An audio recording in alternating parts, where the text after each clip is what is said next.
Welcome back, Sober Family. This is another episode of Recovery Talk brought to you by Pro Recovery Power. You guys might be wondering why I got this big lay on. Today, it's a very special episode. This is going to be the first time that I go live with somebody else that is from Hawaii. Another Hawaiian is going live with me today. And he's in the building. He's here actually at my house. He drove up here and to bring me this lei. You know, the culture in Hawaii is a lot different than any other culture that I have experienced. I'm not saying it's the best, but it is very special. You know, he went out of his way to drive down to Carson to get this lei for me for this live, to show me his appreciation for having him on, man. I'm so grateful. You know, it's amazing. What's up, everybody? What's up, Chris? You know, I'm just so excited, you know, because I never went live with another person from Hawaii yet, or another Hawaiian person. And you will see what I mean once he start talking. You will see what I'm talking about. So without further ado, let me get this guy in here. Where's there?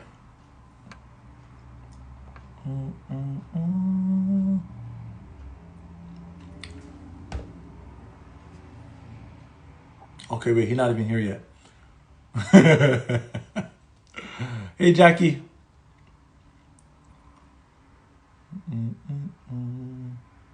I'm really excited and pumped for this show, especially, you know, because it's a lot of people who already know me. You guys know my story.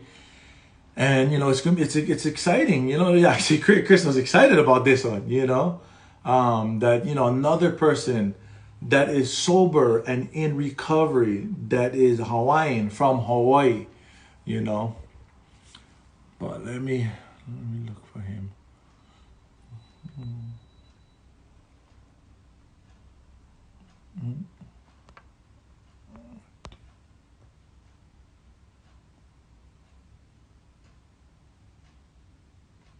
Okay. I sent him the request. But I hope you guys are having a very good, positive, sober Saturday. Oh, there's Hawaiian today.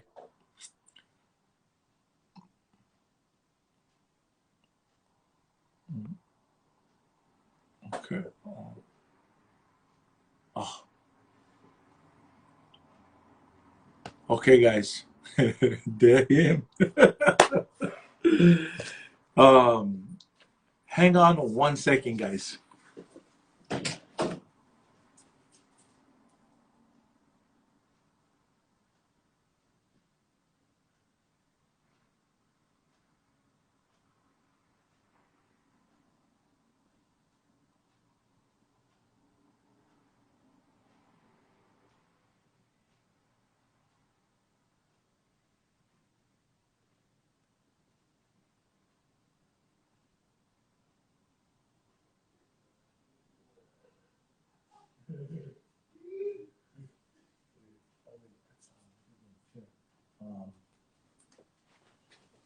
Okay, everybody, sorry about that. So we're having some technical difficulties.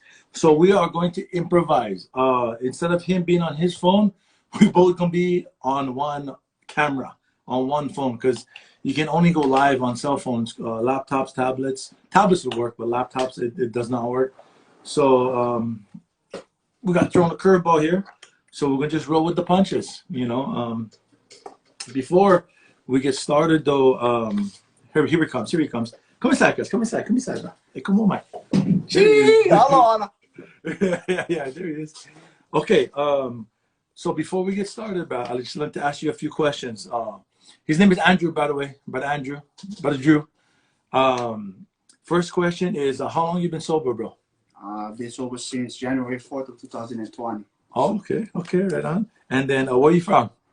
From Hawaiian and Papukule on the island of Oahu. Kingdom of Hawaii. Yeah. Right on. And then what was your choice in drink and or drug? Anything that had any sort of effect, bro. You know, that kind was mostly alcohol, marijuana. So the thing that got me into the rooms was crystal methamphetamine. In Hawaii, we call it ice. Yeah, yeah. Oh, because all the drugs. All this smoke meat, not drugs. Yeah. If you're from Hawaii, you know what smoked meat means. Or you know what it is. For those of you who don't know, smoked meat is like Hawaiian beef jerky, I guess you can say. Kind of, it's really, really, oh no, really delicious. It's real good. So smoked meat, not ice, not crystal meth, basically. That's what he said. I don't know, because we're talking about this. We might have to translate this or put subtitles. Guarantee subtitles. Yeah. And then before we get into his story, before I let Andrew tell his story, just a couple announcements, guys. So Pro Recovery Power, my wife and I are in the process of turning this into a nonprofit organization. Yeah, we got recovery clothes, we got the lives, we got website and everything. But you know, we have a big vision for it, and to reach people on another level, on a bigger scale, a nonprofit organization would allow us to do that. So if you guys could go to our website, on the it's prorecoverypower.com. On the bottom right hand corner, there is a little logo. It's a questionnaire survey down there. If you guys, it's just like a few questions, fill that out. That would really help us to track what we do, give us ideas on how we can help the community, more outreach, more things like that that's happening. We appreciate it. Also on Wednesdays, every Wednesday night at 7 p.m. Pacific Standard Time, we have a recovery meeting. We call it the Pro Recovery Power Hour. It's just 1 hour. It's a non-denominational meeting, meaning that all fellowships, all support groups are welcome. Now, it's mainly geared toward drugs and alcohol. But if you have a sex addiction, overeating, OA, gambling, you're more than welcome to come as well. So without further ado, I'm going to let Brother Andrew tell his story. But I'm going to get out of your way, bro. I'm going to let you tell the story. Yes. Yeah, bro. Hello, my name is Andrew. Man, I'm an alcoholic because I work a program of recovery that was found in the Big Book of Alcoholics Anonymous. I was sobriety to January 4th, 2020, and for that I'm grateful. Sobriety to me just means that I don't do the stuff that I used to do back in the day. I'm from Hawaii. You know, I came from a good family. You know, I had a lot of good influences around me. You know, but I come to find that I was naturally defiant, and I didn't know.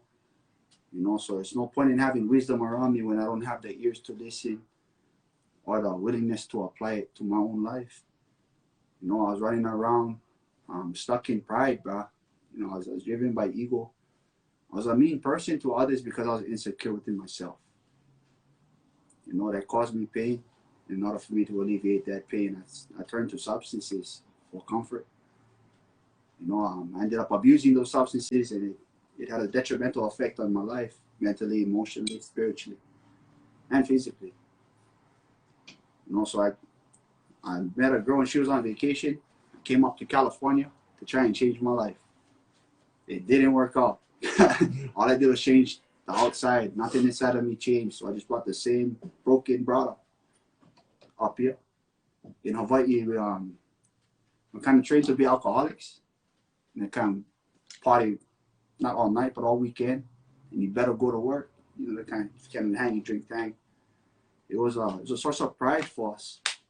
You know, can you endure the hardships of the day after drinking and still handle your business? I kind of hung out with people who catered to that lifestyle. It became my design for living, as we call it. You know, my guiding light was being around people that would allow me to be detrimental to myself and encourage me to be detrimental to others. You know, so I came up here, man, and I wasn't listening to nobody. You know, I wasn't open-minded to anybody else's conceptions of what is right and what is wrong, because I drew a disconnect. I'm from Hawaii, you're not. You don't understand me. I don't understand you. We're not the same. That was my thought process. You know, I got lucky because a brother of mine from back home, he was up here. I paddled canoe with his girlfriend. She passed away from an overdose. You know, so I met up with him in order to kind of keep my relationship with her essence intact. Just so happened he went through a program too, you know what I mean? And we ended up smoking dope out here in California. We would meet at this 7-Eleven every weekend, bro, and we'd buy alcohol after work. We'd drink all night, drive home drunk, go to sleep, and then repeat the next day. After a while, bro, I was in a relationship at the time. My drinking was getting out of hand. The girl that I was with said to stop, and I just couldn't. It didn't seem attractive to me to be what I perceived as a square. So I kept on going, you know, to the detriment of her own mental health and her emotional state. You know, I would get busted by her, yelled at, I get irritated, frustrated. It's like, in order to hurt you, I'm gonna hurt myself. I'm gonna smoke dope and go have fun. Thinking I was smart, bro. My friend from back home, you know, he partook in that with me. But because he went to a program, he realized that I was getting out of hand. I couldn't see it. So he dared me to go to this treatment center that was right upstairs from where we drink at. You know, he told me I wasn't going to be able to do it. So I went just to prove him wrong. You know, and that was my first introduction to a program of recovery. Previously, I was ignorant to this whole lifestyle. I honestly thought the only way you could be in a program of sobriety was if you got caught by the cops, got a DUI, and got sent there by the courts. That's honestly what I thought. I thought I had no place in this. I wasn't down with it. But when I went to class, bro, there was a certain wisdom that I was able to see in the lessons.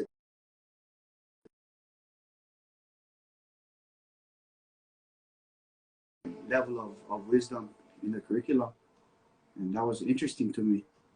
On top of that, there was this pretty girl, bro, that was there, and I just wanted to go back and see her. At that time, I was homeless, smoked out, so I'd walk. I was sleeping in the sewer tunnel.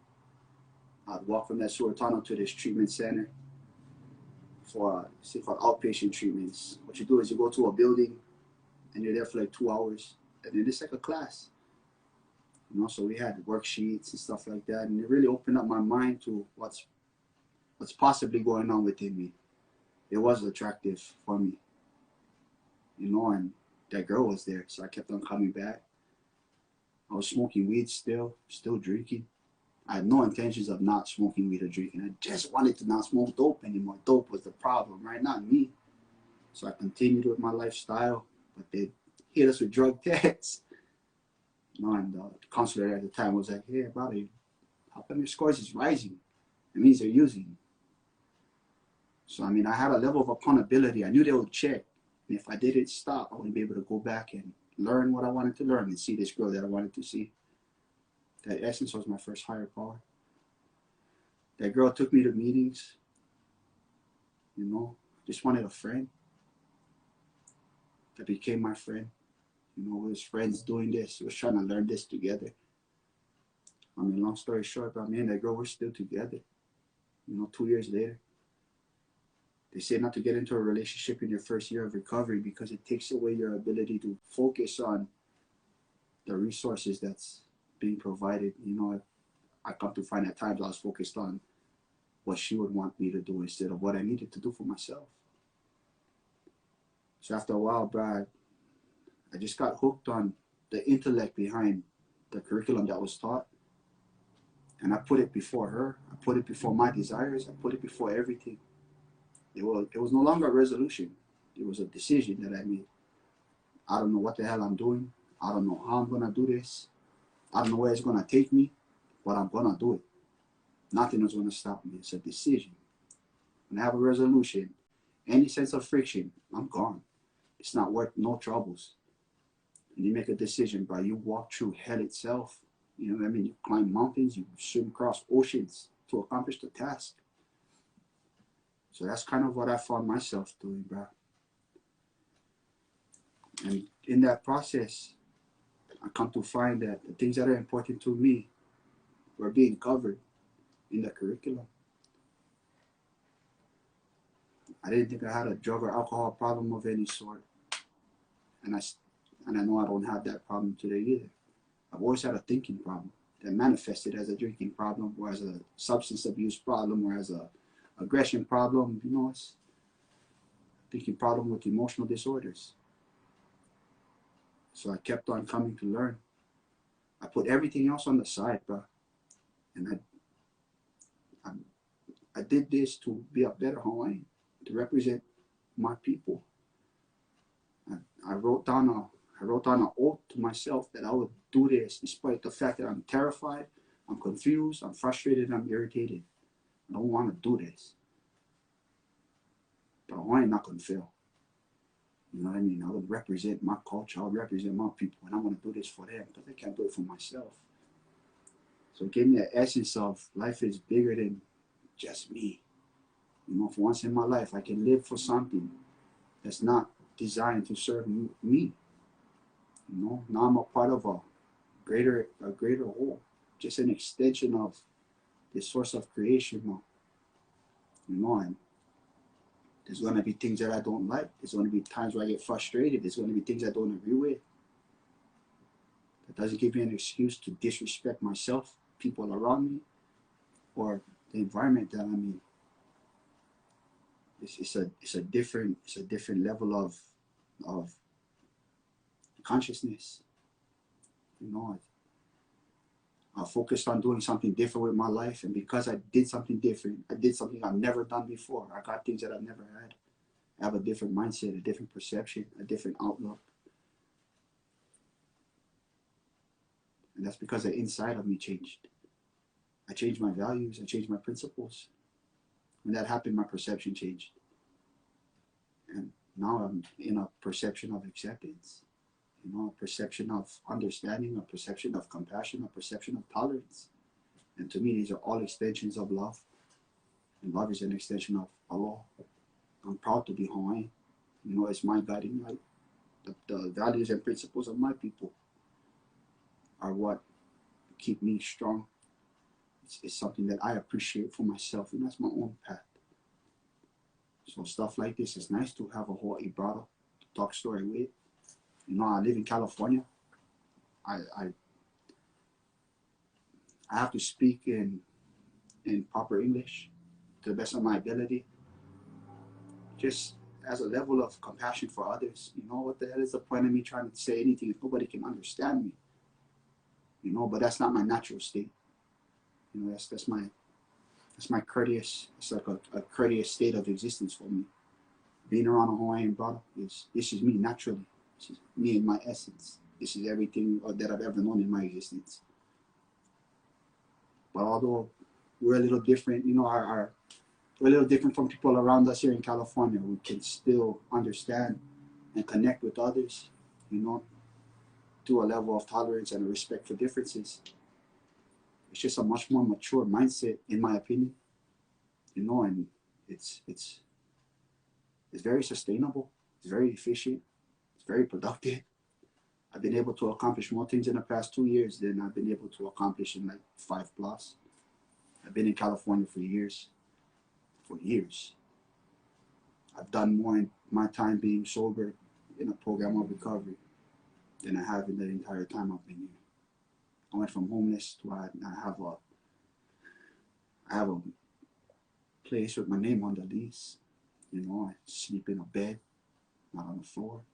I sleep with my lady, not by myself or with somebody that I won't see again. You know, I have an extra room. Nobody's even in it, just for guests. You know, I have a room with a 12-year-old girl in it, part of my family. I've been given a life, you know, and I think the greatest blessing for me is the life that I was given. I was given the responsibility to maintain it, or the responsibilities to be able to maintain it. I seek principles now in my life rather than power. You know, I seek progress. It's just life is just unreal, bro. Everything's different because I changed. So I mean, I keep on keeping on with the understanding that this moment is the best I'll ever be. It's the most knowledge I'll ever have, and it's only going to get better tomorrow if I so choose to apply myself to continuing to learn and continuing to grow. You know, and I just keep it that simple. The world doesn't revolve around me anymore. people in the world aren't meant to suit me. I'm not the baddest MFer on the freaking planet. I cannot beat up everybody. No. I learned this sense of humility. Learn words like grandiosity. You know. Resolutions versus decisions, healthy interactions, socially, mentally, emotionally, physically. It's an educated lifestyle. It's an informed lifestyle. And it feels good after living in ignorance for so long. It really does. You know, so if your life isn't going well, I pray for you. And I hope that you can look within yourself to find what it is that you can do responsibly to change the events of your life, whether it be the people you're around or how you conduct yourself. That's been what's worked for me. I'm very vigilant on how I conduct myself. I'm very vigilant of who I surround myself with. I'm very vigilant of whether or not I'm giving off positive or negative energies. And I try my best to get better at it. I'm not a smart person, you know, but I'm around good people. And it makes me a better man every day, bro. Just a Hawaiian that had a dope problem. A Hawaiian that drank every day. A Hawaiian that loves to smoke weed. Now I'm just a man on earth trying to do my best to be a good man on earth, bro. Whatever that comes with it, I take up. You know what I mean? I know what hell is. I came into this because I know pain. I stay in here because I know peace. You know, it's extremely grateful I get the opportunity to talk to people, to be around people like Brother Alika. You know, to represent and stand up for things that are sustainable for others and will benefit another human being in this lifetime. It is an honor to be a part of a society like that. You know, it is. For anybody that's interested in this, it is a little different. How we can make a decision to do this rather than it just be a resolution. You know, and how we can reach out for help. And anybody else who thinks that they can do it on their own, my job is to wish you well. You know, I pray for you. I hope that all your wildest dreams come true. I hope everything you strive for, you achieve. I hope you can do it alone. But I'm not here for that. I cannot help somebody with a closed mind. I'm here for somebody that feels they can't do it by themselves. And they just need a little bit of advice, a hand, some support. Because I found that's what I needed. And when I needed that, when I looked left and right, it was right there. Right there. Now it's my turn to give back the love that was shown to me. You know, I'm here because my mindset did change. My life did change. For the better, and I appreciate it. I'm grateful for it. To say I'm grateful for something means nothing. I have to show that I'm grateful for something through actions. So the action that I show to prove my gratitude is to do unto others what was done for me.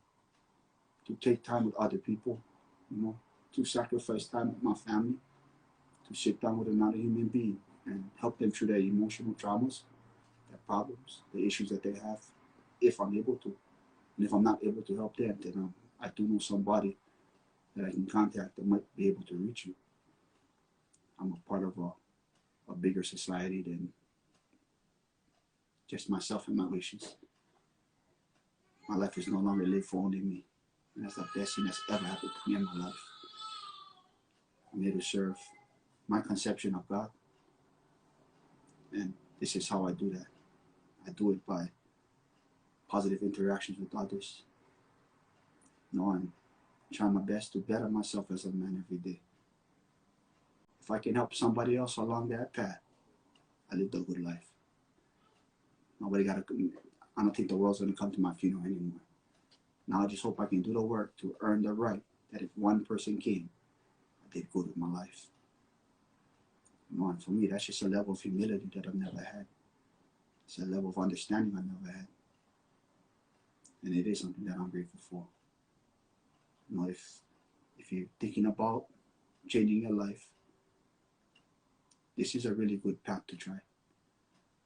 If not, best wishes, bro. You know, it's all good. I'm not here to judge nobody. I'm not here to run my opinions on anybody else. My opinion of somebody else is none of my business anymore. The only thing that matters to me is what the hell actions am I taking in my life to better myself and better the lives of those around me. And now we're just running that. This is giving me an opportunity to unlock my full potential by looking at my shortcomings and the things where I mess up and having the consciousness to look at it and correct it. It's a level of responsibility and stewardship to myself that I'll never know. It's work that I've never done before, and it's produced results that I've never had. I'm in California in Rancho Cucamonga with a Hawaiian brother right next to me. I got to drive here. I had money to come up and let me catch the bus. I got to call him up on a phone that Obama doesn't pay for. I pay for my own freaking bills now, bro. Adulting sucks sometimes, but it's a great, great, great honor. Now I might leave over here and go check out where Dede lives, just because I've never heard of Rancho Cucamonga unless on next Friday. You know where Dede live? I'm gonna find where Dede live. We're just having fun now, bro. And we get to remember that today is tomorrow. You know, the lessons I get to learn today. I'm not too smoked out or too drunk to forget them tomorrow. So now the things from yesterday can help me today. The things from today will help me tomorrow. And I just hope that it can help somebody else. My job in life is to do something for another human being without expecting anything in return. Simple as that. To me, that's my design for living. My secret to life is to enjoy it. That's how I do that. To be a man with integrity, to the best of my ability. To represent my culture and the spirit of my people, to the best of my ability. Allah always wins, in my opinion. And I know that to be true now. I show Allah to people today, and it's reciprocated to others. One person at a time, but I hope we can better the world. You know, but it starts within me first. When I better myself, I can better the next man. Hopefully in time, the world will know peace. But first, we all gotta find peace within ourselves. It's just my opinion. If you're coming into a recovery program, bro, I highly suggest that you get a sponsor.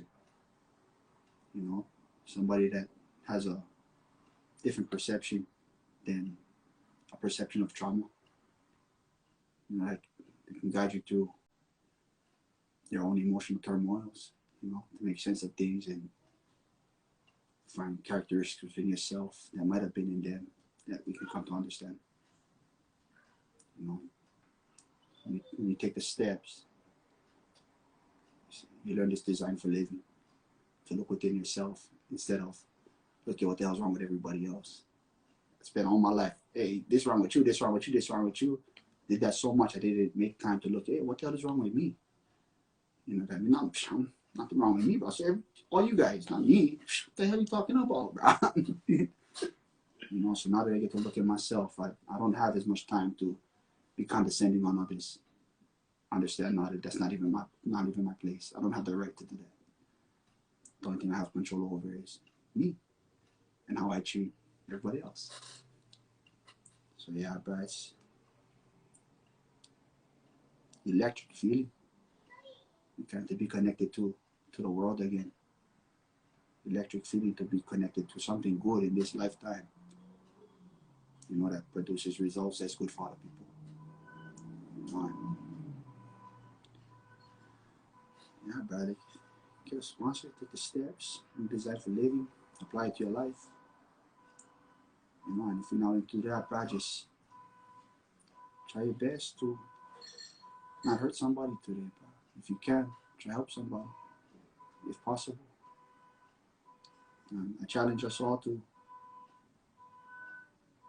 live up to our responsibility, to do our best to make the world a better place than it was when we got here. If we can do that together, hit me up, bro. Always down to kick it. Anybody need some help, advice? I don't know everything. I'm not college educated and stuff.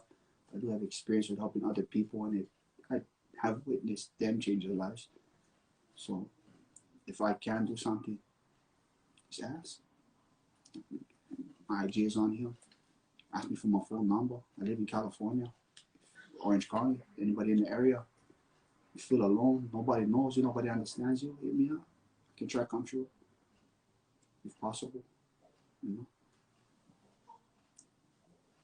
And I guess it's God bless you all, bro. You know the kind of I wish you well. Yeah. Right on, bro. Thank you. Mahalo, bro. Mahalo. Oh, cuz. Okay, come back inside here, bro. Come back inside here. Gee. Oh, bro. Truly amazing. If you guys ever wondered what recovery looks like, bro, it looked exactly like that. To hear how he used to be, how he used to think, and how he conducts himself today, how he thinks about other people when he thinks about himself, that is like the definition of recovery, bro. That's exactly, if you could see recovery in a physical form, we'll look like this Hawaiian right here. Look like this one. Yeah. You know, I mean, you know, hey, Hawaiians recover too. We live in proof right now. You know, and you know, I mean, for, like, in all seriousness, bro, like you are a truly a great example for the people, not just the people from Hawaii, the people of Hawaii, the Hawaiians, everybody, all the local people in Hawaii, but people in general all around the world that's struggling with addiction. You know, bro, amazing, bro. I could have just listened to you talk for 1 hour. You know, I mean, I've been sober, you know, going on 5 years, and you know, he got less time than me, but I'm here. I have my student hat on over there, listening to him. I will go back and listen to this multiple times as well, because you know, I'm like he said, bro, like it's a program of growth. Like I'm you know, I'm always under construction. I always am, and I will be like that to the day I die. Because the more value I can add to myself, the more value I can add to other people. Like we both can, you know. And bro, I'm so excited, bro. I say my mind's all over the place, and like say so much different stuff. But cause thank you so much, bro. Yo, bro, I really appreciate you. Look at this leg, cuz. You know what I mean? Oh, bro. You know, it's part of the culture, man. It's part of the culture, you know. Aloha, you know. Bring home up here to me in California. I've been waiting 2 years for this. Yeah. Yeah, bro. Yeah, I really appreciate you, cuz, bro. I really do, man. I'm so you know, grateful.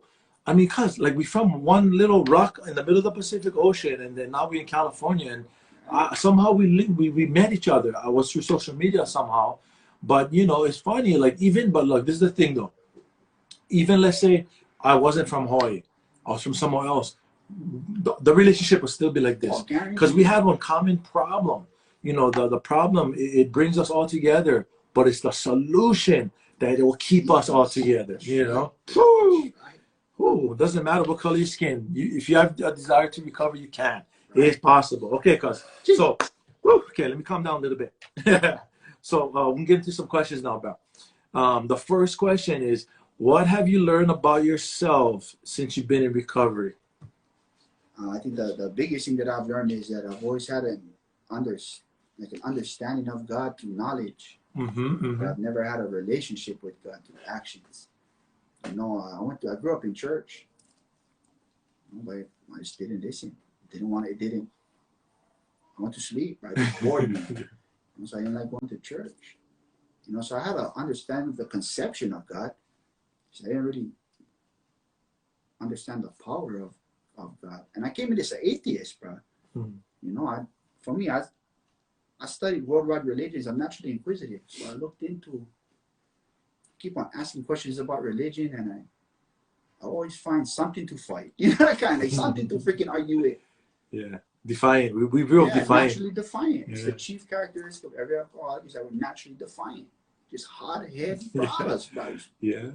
Lloyd vloggers. Cut bell like, hey, you tell me you go left, I will go right. Even if I go off a cliff. Boom. Just to tell you was wrong and I was right. Yeah, you know, but it's those certain ways of thinking and stuff like that you know, we no longer think that way today. And it's a direct result of working our program. It did not happen by accident. You can't, I mean, nobody ever accidentally did drugs, I don't think, out there, huh? You know, same thing in recovery. We're not going to accidentally recover. You know, we got to do the full work. That's what makes it something of value to me. You know, something to be appreciated, because it wasn't just given. Nobody can give you this. You know, that kind. It's an internal journey. You got to do your own work. You know, you got to devote time and conscious, direct, intentional freaking attention to doing this. You know, I've spent. I don't work in recovery. Like, I never went to college, but I spend majority of the waking moments of my life dedicated to intentionally learning how I can better my understanding of this. You know, so it's much more value to me because I had to earn it. You know, and continue to do so.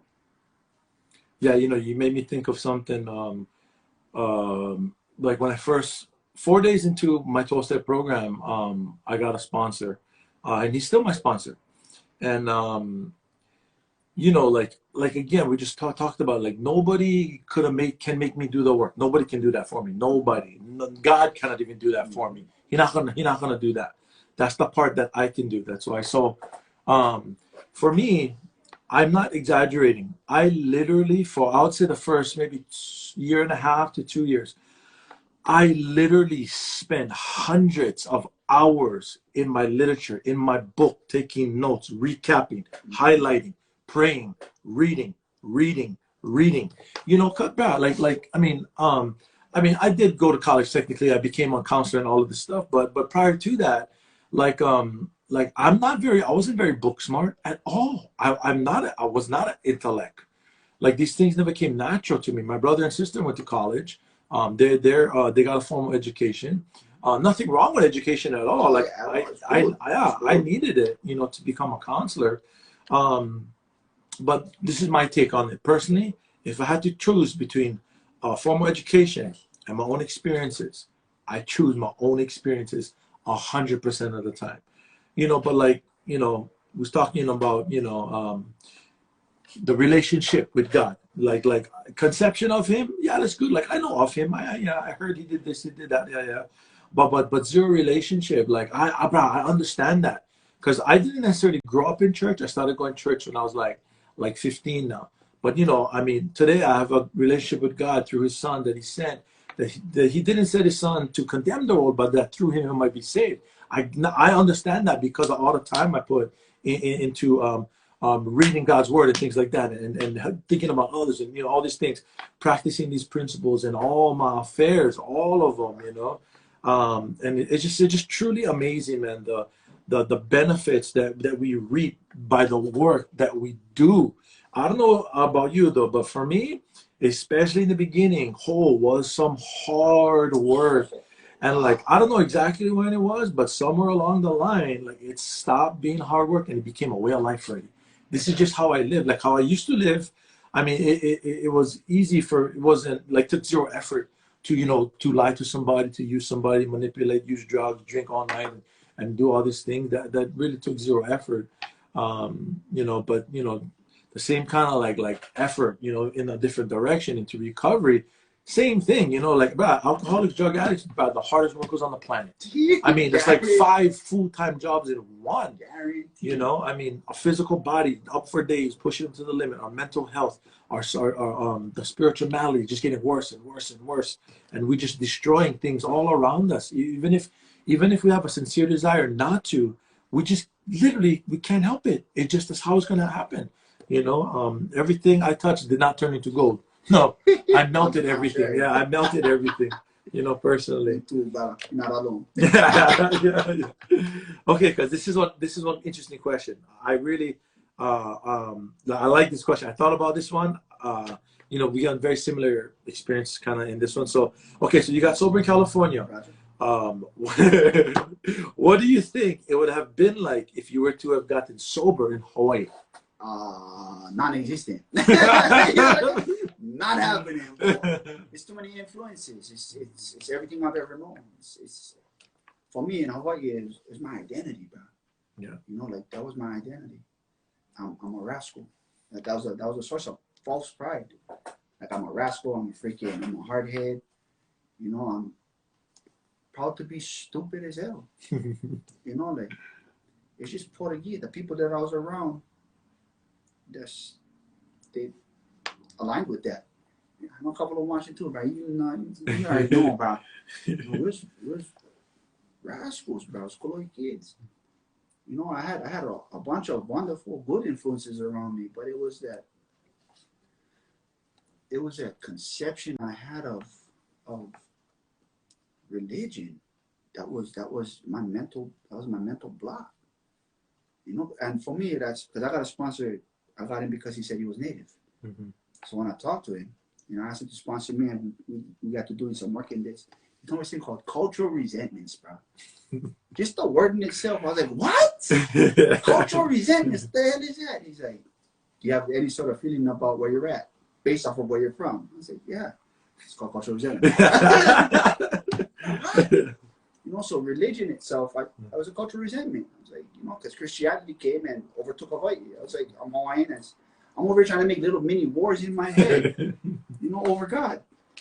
So it's just I was closed off. I wasn't okay with organized religion. It was too specific for me. It was too structured. You know, I was going nowhere, and I consider myself a free spirit. So this structure and this sense of order, that doesn't align with my desire to be a free spirited human being. You know? So I'm over here running around crazy. But then when it came into a program, it said came to believe in a part greater than ourselves, resource society. But it's of a God that we understand. I made a decision to put my will and my life over to the care of God as I understand Him, not the one that everybody else telling me to, one that I can make for myself. And for me, God is, since I didn't like religion, I looked at all the religions. I studied everything, and I just found the similarities. If something was important in all these religions worldwide, maybe that's something to pay attention to. And then when I got to recovery, it said that the code is love and tolerance. And that resonated with me, because that's pretty much the basis of every religion. Love and tolerance. The thing I didn't understand about it was love looks like tolerance a lot more than looks like love. You know, and that was my higher power's relationship with me. He had to be very tolerant of my stupid ass, you know, to show that he loved me. So it's a trip. You know, in Hawaii, I wouldn't have been able to emotionally detach from my perception at the time. It was my identity. It was everything I've ever known. When I came out here, I had nothing, nobody. Like I was really by myself, and I had to find something different, because nothing was gonna save me, bro. There's no, my family ain't up here. Nobody gonna come and just help me because we bloodline. I'm really bummed. I really gotta do my own work. I cannot be getting handouts. I gotta do my own work. So in Hawaii, I would have been enabled to continue on the path that I was on. I came up here, I got a sense of accountability, because now it's on my shoulders. You know, and that's exactly what I needed. I would have never had that back home, you know. Yeah. If I could rewrite my life and erase all the mistakes I made, I wouldn't change a thing. I love where I'm at now. That's right. That's right. That's right, bro. Yeah, I totally agree about that. You know, like, because I feel the same way about this question as you. Me personally, I know without a shadow of a doubt, it would have been way more difficult for me to get sober and stay sober if I tried to do it in Hawaii.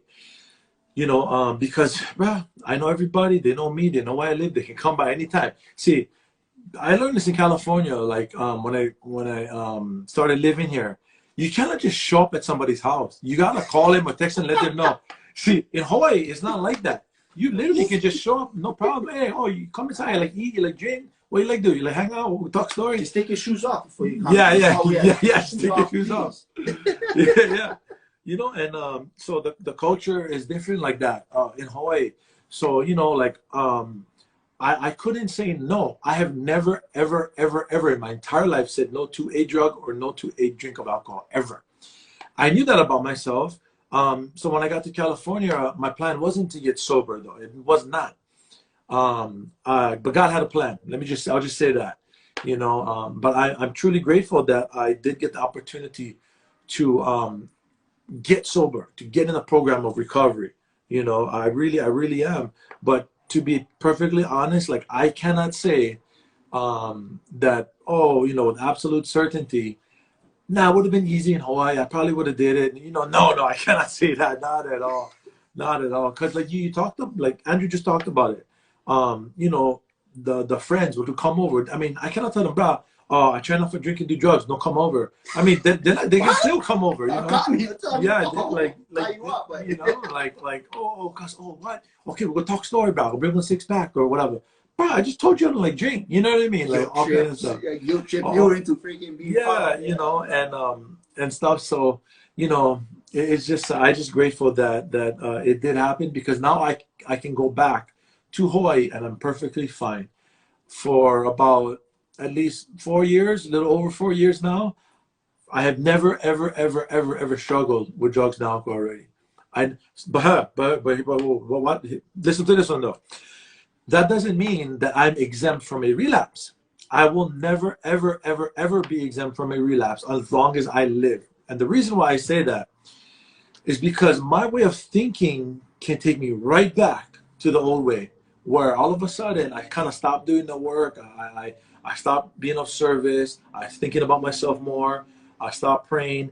When the thought come of, oh, bro, the UFC is on tonight. David Boxer's called. Let's go. Then when we're there, one drink not gonna do nothing. Although the truth is, it's not the 6, the 7, the 8, the 9 drink. It's the first one that always got me. The first one, you know. So, but that's the truth for me. Anyways, you know. But right on, bro. Okay, this is a good one. This is a good one. Right, that's the next one. Okay, could you have gotten sober on your own? I mean, my honest answer is I'm an alcoholic. I mean, alcoholics is like I have the thinking of grandiosity. I think grandiose.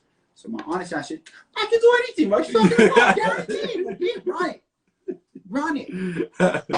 And actual, that's the knowledge that I have. But the experience I have is, hell no, guys, no, because I don't know nothing about this. How am I gonna try and come in and pretend I'm the master of understanding when I've never done this before in my life? You know, like just because you know how to swim doesn't mean you know how to steer one canoe. You know what I mean? It's just its own path. That's a good analogy. It's its own path. You know what I mean? Just because I can.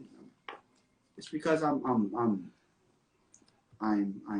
self-willed doesn't mean that I have a target, you know what I mean, or a decision that I'm trying to carry out.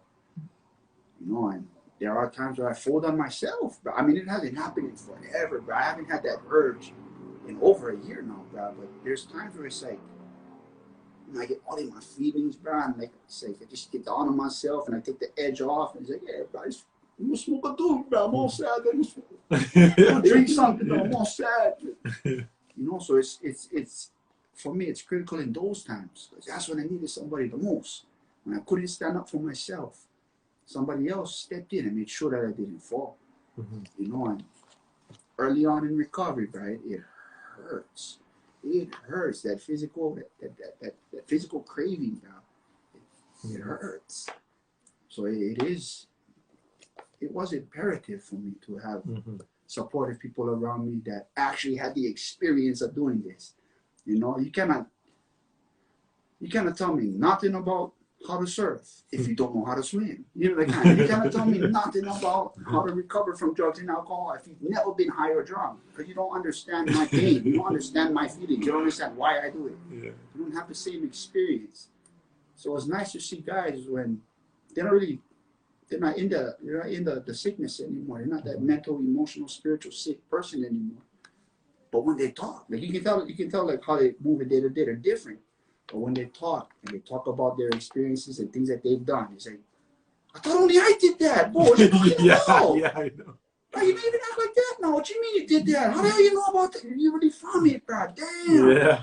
So it's nice to see a contrast of comprehension, you know. Somebody's talking to you like, hey, bro, I'm talking to you about what I did. No, you did the exact same thing, bro. I don't. No, and now it's their whole lifestyle is different, and that's so attractive to me. It's like, buddy, you really changed, because there is no way now you haven't been there, done that, and know that.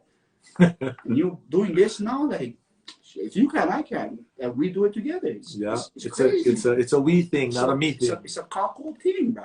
All day. Yeah, you know, for me, definitely, I could not have gotten sober on my own for the simple fact that I could not restore myself back to sanity. I literally could not. That right there is enough enough reason to say that no, I definitely couldn't have done it on my own. Like this is one long list I can go down, but that's at the top of the top because I mean that might sound a little bit extreme. Oh, you were literally insane? Yes, I was. I'm not kidding. Like clinically, yeah, I was insane. So and this is the most, some people always ask me, they ask me from time to time, like, oh, like, because they hear my story, they hear different things I did, and did this, did that. Then, you know, at the time when I go on a panel, I do Q&As, some people would ask, well, wait, what was the most insane thing you did? Because they hear stories I told. And they kind of look at me funny when I give them the answer. I tell them about this.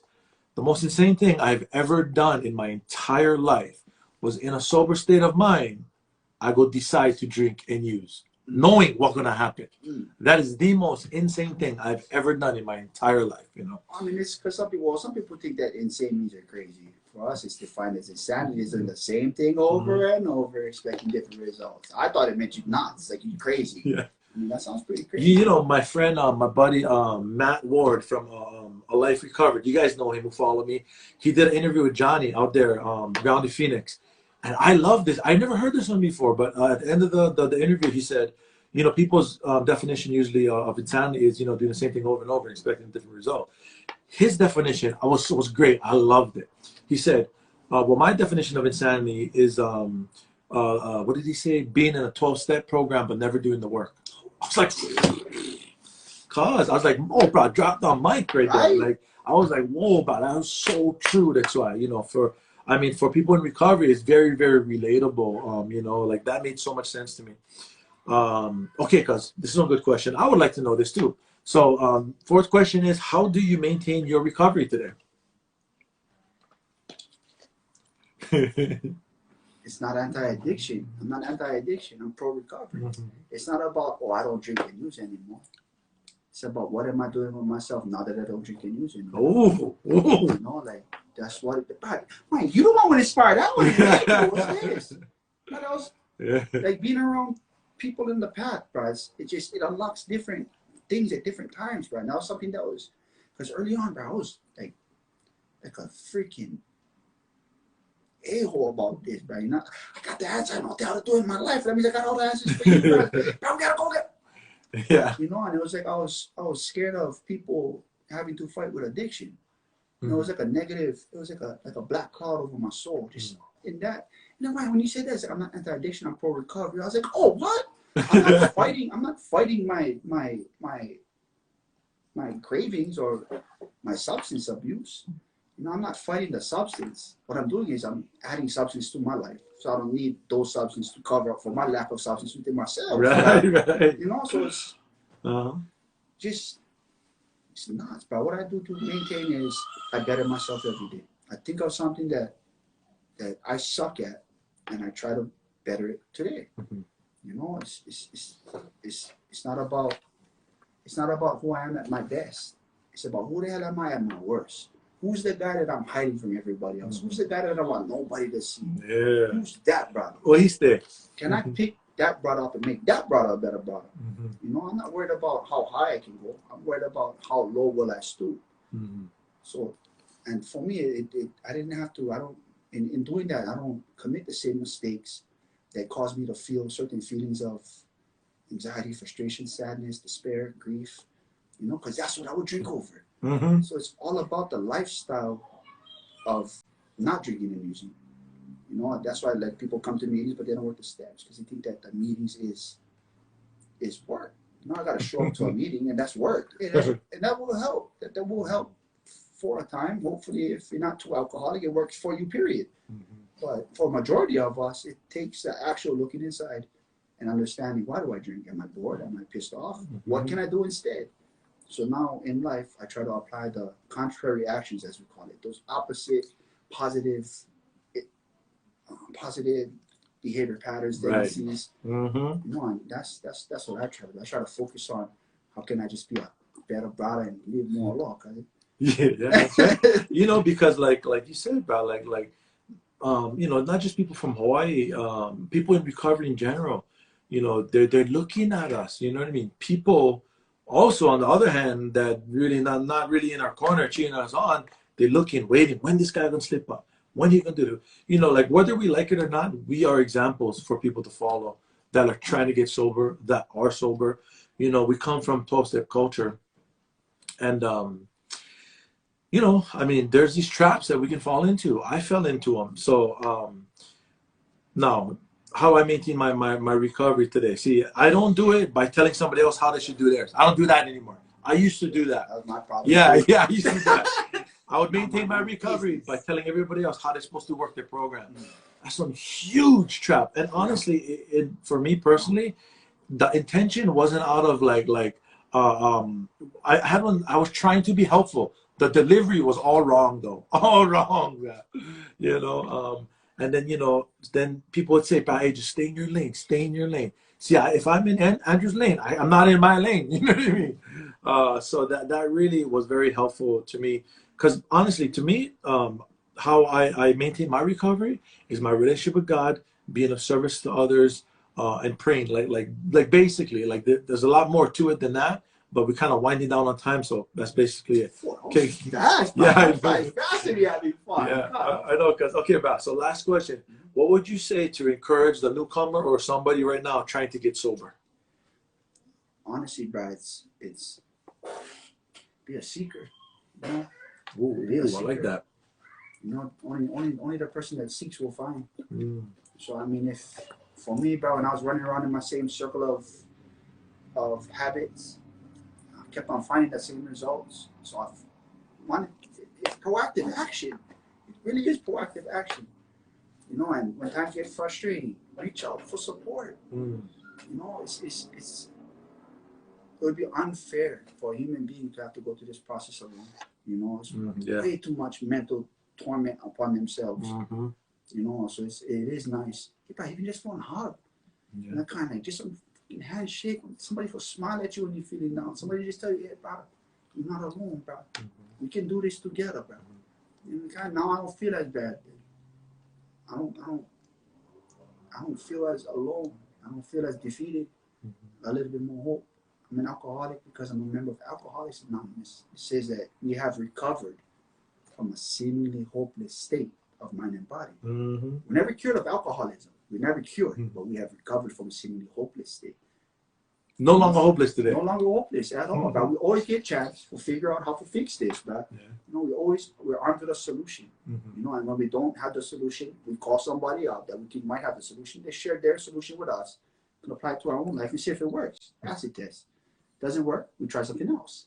Until we find something that works and we keep on doing that over and over and over again, it becomes a style of life, a lifestyle designed for living. Right. Yeah, that's right, bro.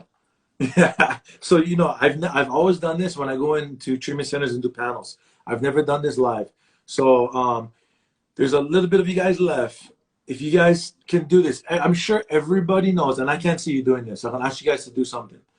I'm sure everybody knows their left hand from their right hand. I'm pretty sure everybody knows. So please, guys, please, everybody raise your left hand. I'm just assuming everybody raising their left hand right now. Okay, you can put your left hand now. Okay, put up your right hand now. Everybody, right hand. Right hand. What you call one guy with no left arm and no left leg? All right. Okay, sorry, it's an inside joke. Okay, you ready? Yeah. So, okay, the left hand, now you guys raise your right hand. Okay, now you guys can put your hands down. If you are struggling with drugs and alcohol, I just proved to you that you can recover because you were able to take suggestions and follow directions. It's that simple. I'm not kidding. It's not rocket science. It is that simple. It's not easy. It's very, very simple. So honesty, simple, we overlooked it. Yeah, you know, honesty, willingness, and open-mindedness. Unbelievable. But hey, if you guys like, reach out to Andrew. You know, he's there live with me. Reach out to him. You know, I'm gonna post this after it's over as well. You guys can find him that way as well. Really appreciate you guys. Much mahalo, much aloha to everybody. Mahalo kia kua. For all you guys, that means thank you, God, basically. So thank you guys so much for watching. I'm going to be going live again in a couple hours, 3 p.m. Pacific Standard Time with one of my friends from the East Coast now. And she is also a sober coach. Her name is Andrea. So stay tuned for that one, guys. Thank you so much for tuning in. We love you guys so much. Love you always, bro. How about you checking in? Holla!